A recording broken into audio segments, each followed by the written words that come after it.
ঝটপট ঘরেই তৈরি করুন ফুচকা। তো ফুচকা তৈরির জন্য এখানে আমি ২ কাপ পরিমাণ ময়দা দিয়েছি, লবণ, সামান্য তেল আর পানি দিয়ে আমি একটা ডো রেডি করব। এই ডোটা আমি ফুচকার জন্য রেডি করছি। তারপর ডোটা ভালোভাবে রেডি করার পরে আমি এটা বেলে নিচ্ছি। সুন্দর করে একটা গোল শেপ দিয়ে তারপর ডুবো তেলে আমি এই ফুচকাগুলো ভেজে নিব।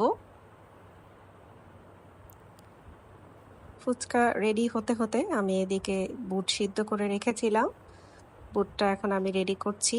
লবণ, চটপটির মশলা, আর সিদ্ধ করে রাখা আলু আর ডিম, পেঁয়াজ, মরিচ আর ধনেপাতা কুচি সবকিছু একসাথে ভালোভাবে দিয়ে তারপর আমি বুটটা রেডি করছি।